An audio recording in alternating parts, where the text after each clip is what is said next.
Hello guys, welcome to channel literature insight. இன்னைக்கு நம்ம பார்க்க போற summary the adventures of Huckleberry Finn. Author name Mark Twain. இவங்களோட original name Samuel Langhorne Clemens. இவரோட pen name தான் Mark Twain. 1835ல ஃப்ளாரிடால பிறந்திருக்காங்க and is known for humour, satire and realistic story telling.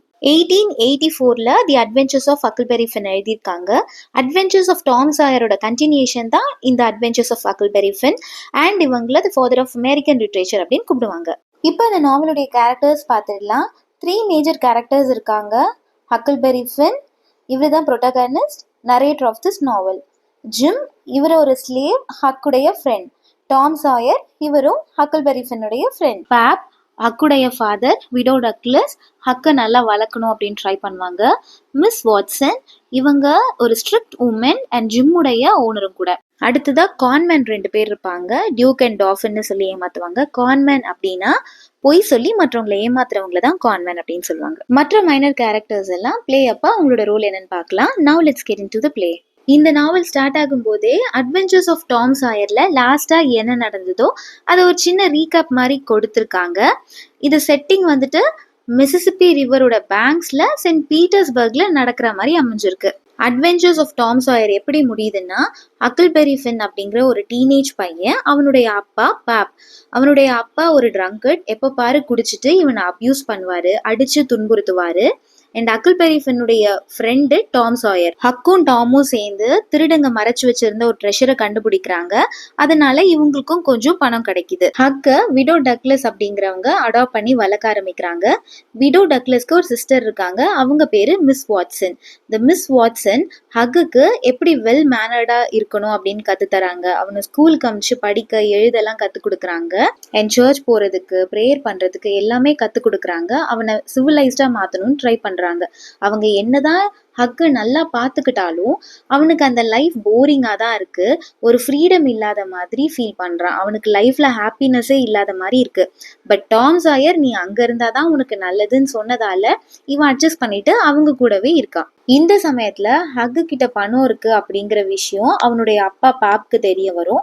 அதனால இவனை தேடி வந்து இந்த பணத்தை கேட்டு தொல்லை பண்ணிட்டு இருப்பாரு. இது அங்க யாருக்குமே பிடிக்காது. அதனால அந்த வில்லேஜ்ல இருந்த ஒரு ஜட்ஜும் இந்த விடோ டக்லஸும் எப்படியாவது ஹக்குக்கான லீகல் கஸ்டடியை நம்ம வாங்கிடணும்னு ட்ரை பண்ணிட்டு இருப்பாங்க. இந்த பாப்பை பத்தி எல்லாருக்கும் அங்க தெரிஞ்சதால ஹக்குடைய லீகல் கஸ்டடி அவங்க அப்பாவுக்கு கிடைக்காது. அதனால அவர் தான் சொந்த பையனே கடத்தி கொண்டு போயிட்டு ஒரு கேபின்ல பூட்டி வச்சிடுவாரு. இவர் வெளியே போகும்போதெல்லாம் அவனை உள்ள வச்சு பூட்டி வச்சுட்டு வெளியே போயிட்டு நல்லா குடிச்சிட்டு திரும்ப வீட்டுக்கு வந்து அவனை போயிட்டு அடிச்சு துன்புறுத்துறது, இதே வேலையா இருக்கும். அதனால ஹக்குக்கு எப்படியாவது அந்த இடத்த விட்டு தப்பிச்சு போயிடணும்னு இருக்கும். ஸோ ஒரு நாள் அவன் என்ன பண்ணுவான்னா, அங்க இருக்க ஒரு பிக்கை வெட்டி அந்த பிக்கோடைய ரத்தத்தை அந்த இடத்து ஃபுல்லா தெளிச்சு விட்டுட்டு தான் இறந்து போயிட்டா மாதிரி ஒரு சீன் கிரியேட் பண்ணிடுவான். அவனோட முடியெல்லாம் அங்கேயே பிச்சு போட்டுட்டு தான் இறந்து போயிட்டா மாதிரி ஒரு சீன் கிரியேட் பண்ணி அந்த இடத்த விட்டு தப்பிச்சு வெளியே ஓடி போயிடுவான். இவன் எங்க போறானா, மிசிசிப்பி ரிவருக்கு நடுவுல இருக்க ஜாக்சன் ஐலாண்ட் அப்படிங்கிற ஒரு இடத்துல போயிட்டு அவன் தங்கிடுவான்.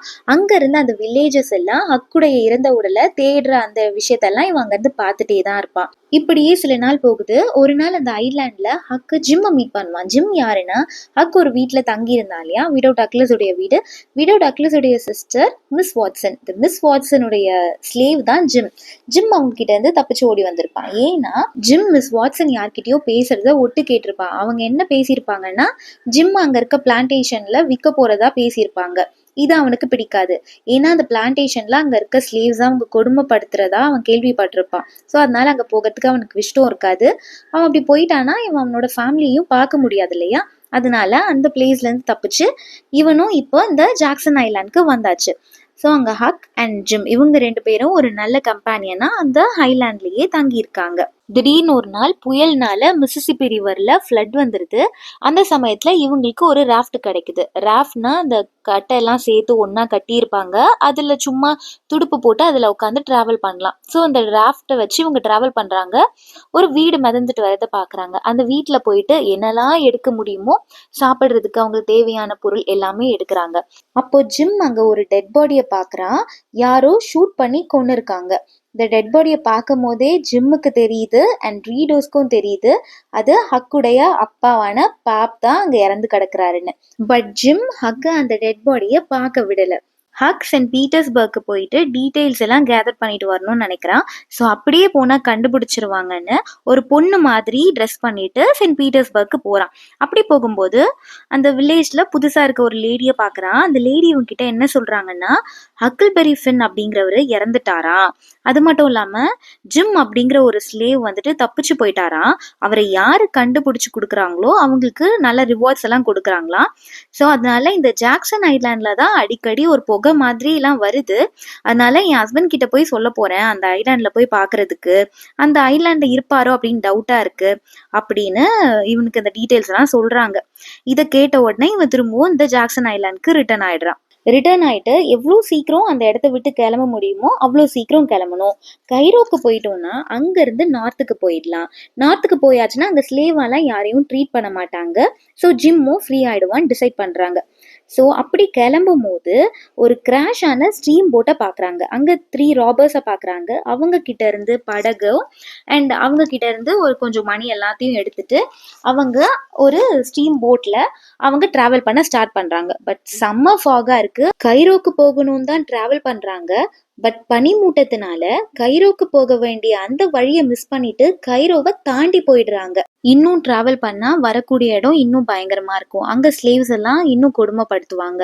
ஸோ ஹக்குக்கு கஷ்டமாயிடுது. என்னடா ஜிம்மை காப்பாற்றணும்னு நினைச்சு இப்படி ஒரு ப்ராப்ளம்ல அவனை மாட்டி விட்டுட்டோமே அப்படின்னு அங்க ஒரு குரூப் ஆஃப் பீப்புள் வராங்க. அவங்க யாருன்னா யாராவது ஸ்லேவ்ஸ் தப்பிச்சு போயிருக்காங்களா அப்படின்னு ஸ்லேவ்ஸை தேடி வர ஒரு குரூப். இவங்க கிட்ட இருந்து ஜிம்மை எப்படியாவது காப்பாற்றணும்னு நினைச்ச ஹக் என்ன பண்ணுவானா, ஜிம்மை அந்த ராஃப்ட்லேயே படுக்க வச்சுட்டு அந்த குரூப் ஆஃப் பீப்புள் கிட்ட போயிட்டு, படுத்துட்டு இருக்கிறது என்னோட அப்பா தான், அவருக்கு ஸ்மால் பாக்ஸ் இருக்கு அப்படின்னு சொல்லிடுவான்.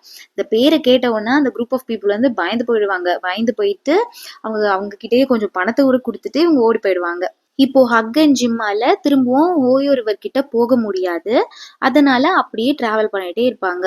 போகும்போது ஒரு ஸ்டீம் போட்ல மோதி ஹக்கும் ஜிம்மும் பிரிஞ்சு போயிடுவாங்க. ஹக் வந்து ஒரு சதர்ன் அரிஸ்டோக்ராட் ஃபேமிலியான கிராண்ட்ஃபோர்ட் ஃபேமிலி கிட்ட போய் சேர்ந்துருப்பான். இந்த அரிஸ்டோக்ராட் ஃபேமிலிக்கும் ஷெப்பர்ட்சன்ஸோட ஃபேமிலிக்கும் ஒரு பெரிய சண்டை வரும். ஏன்னா கிராண்ட்ஃபோர்ட்ஸோடைய டாட்டரும் ஷெப்பர்ட்சன்ஸோடைய பையனும் எல்லோப் ஆயிடுவாங்க, தட் இஸ் ஓடி போயிடுவாங்க. ஸோ அதனால அங்கே ஒரு பெரிய கன் ஃபைட் நடக்கும். அதில் நிறைய பேர் இறந்து போயிடுவாங்க. இந்த சமயத்தில் ஜிம்மோ அந்த உடஞ்சி போன ராஃப்டை ரிப்பேர் பண்ணி ஹக் கிட்ட வந்து சேர்ந்துடுவான். இப்போ ஜிம் அண்ட் ஹக் 2 பேரும் சேர்ந்து அவங்க டிராவலை ஸ்டார்ட் பண்ணுவாங்க. அப்படி டிராவல் பண்ணிட்டு இருக்கும் போது 2 கான்மேனை மீட் பண்ணுவாங்க. கான்மேன் அப்படின்னா மற்றவங்களை பொய் சொல்லி ஏமாத்துறவங்கள தான் கான்மேன் அப்படின்னு சொல்லுவாங்க. இவங்க 2 பேரும் ஹக் அண்ட் ஜிம் கிட்ட வந்து எங்களை எப்படியாவது காப்பாத்துங்க, எங்களை துப்பாக்கி வச்சு கொல்றதுக்காக எங்களை துரத்திட்டு வராங்க அப்படின்னு சொல்லுவாங்க. அந்த 2 பேர்ல ஒருத்தர் நான் தான் பிரெஞ்சு டியூக் அப்படின்னு சொல்லுவாரு. இன்னொருத்தர் நான் தான் தொலைஞ்சு போன பிரெஞ்சு ராஜாவுடைய வாரிசு, அதாவது டாஃபின் அப்படின்னு சொல்லுவாரு. ஒருத்தர் டியூக், இன்னொருத்தர் டாஃபின் அப்படின்னு சொல்லி இவங்களையும் ஏமாத்தி இவங்க கூடவே டிராவல் பண்ணுவாங்க. பக்கத்துல இருக்க ஒரு டவுனுக்கு ரீச் ஆகுறாங்க. அங்க பீட்டர் வில்சன்றவரு இறந்து போயிருப்பாரு. அவரு தன்னுடைய சொத்துக்கள் எல்லாம் தன்னுடைய 2 பிரதர்ஸ்க்கு எழுதி வச்சுட்டு இறந்து போயிருப்பாரு. அந்த 2 பிரதர்ஸும் இங்கிலாந்துல இருந்து இங்க வர வேண்டியிருக்கும். அவங்க 2 பேருக்காக அங்க எல்லாரும் காத்துட்டு இருப்பாங்க. அவங்களுக்கு 3 நீஸ் இருப்பாங்க. இந்த விஷயத்த கேள்விப்பட்ட இந்த 2 கான்மேன் என்ன பண்ணுவாங்கன்னா, அந்த 2 பிரதர்ஸே நாங்க தான் இங்கிலாந்துல இருந்து வந்திருக்கோம்னு போய் சொல்லி அங்க வந்து ஆள் மாறாட்டம் பண்ணிடுவாங்க. இது ஹக்குக்கு சுத்தமா பிடிக்காது. ஏன்னா அவனுக்கு அங்க இருக்க 3 நீஸையும் ரொம்பவே பிடிச்சிரும். இந்த 2 கான்மேன் என்ன பண்ணுவாங்கன்னா, எவ்வளோ சீக்கிரம் இந்த சொத்தெல்லாம் வித்து எங்களுக்கு கோல்டா கொடுக்க முடியுமோ கொடுங்க, ஏன்னா நாங்க சீக்கிரமா இங்கிலாந்துக்கு ரிட்டர்ன் ஆகணும் அப்படின்னு சொல்லுவாங்க. அவங்களோட நடத்தையிலேயே அங்க இருக்க பீப்புளுக்குலாம் இவங்க மேல கொஞ்சம் டவுட் வந்துடும். ஸோ இந்த கோல்டு வந்து இவங்க கான்மேனுக்கு போறது ஹக்குக்கு பிடிக்காது. ஸோ அதனால ஹக் என்ன பண்ணுவான்னா, கோல்டெல்லாம் எடுத்துட்டு போயிட்டு அந்த காஃபின் பாக்ஸ்ல ஒளிச்சு வச்சுட்டு எல்லா உண்மையும் நீஸ் இருக்காங்க இல்லையா, அதுல எல்டர் சிஸ்டரான மேரி ஜெயின் கிட்ட எல்லா உண்மையும் சொல்லிடுவான். ஸோ அந்த உண்மை எல்லாருக்கும் தெரிஞ்சிடும். அந்த சமயத்துல கரெக்டா இங்கிலாந்துல இருந்து உண்மையான பிரதர்ஸும் வந்துடுவாங்க. இந்த கான்மேனை அந்த பீப்புளெலாம் போட்டு அடிக்க ஆரம்பிச்சிருவாங்க. ஜிம் அண்ட் ஹக்கு கூட இதுக்கு மேல இங்க இருக்க வேணான்னு அவங்க புறப்படுற நேரத்துல கரெக்டா இந்த 2 கான்மேனும் அவங்க கூட வந்து சேர்ந்துக்குவாங்க. சேர்ந்தது மாத்திரம் இல்லாம ஜிம் அங்க இருக்க ஒரு லோக்கல் ஃபார்மர் கிட்ட இவன் தப்பிச்சு வந்த ஒரு ஸ்லேவ் தான், நீங்க போயிட்டு இவனை பிடிச்சி கொடுத்தீங்கன்னா உங்களுக்கு ரிவார்ட்லாம் கிடைக்கும் அப்படின்னு சொல்லி ஜிம்மை மாட்டி விட்டுடுறான். ஹக்குக்கு ரொம்ப கஷ்டமாயிடுது. எப்படியாவது ஜிம்மை வந்து நம்ம காப்பாத்தியே ஆகணும் அப்படின்னு சொல்லி ஜிம்மை தேடி அவன் ஒரு வீட்டுக்கு போகிறான். அந்த வீட்டுக்கு போன உடனே டாம் அப்படின்னு கத்திக்கிட்டு ஒரு உமன் வெளியே வந்து டாமை ஹக் பண்ணி ரொம்ப சந்தோஷமாக வெல்கம் பண்ணி வீட்டுக்கு கூட்டிகிட்டு போவாங்க. ஹக்குக்கு ஒன்றுமே புரியாது, என்னடா என்ன நடக்குது அப்படின்னு. ஆக்சுவலி என்ன நடந்திருக்கும்னா, அந்த வீடு யாருன்னா டாம் சாயருடைய aunty uncle Silas and Sally ஃபெல்ப்ஸோட வீடு தான் அது. அன்னைக்கு டாம் சாயர் அந்த வீட்டுக்கு வரது தான் இருக்கும்.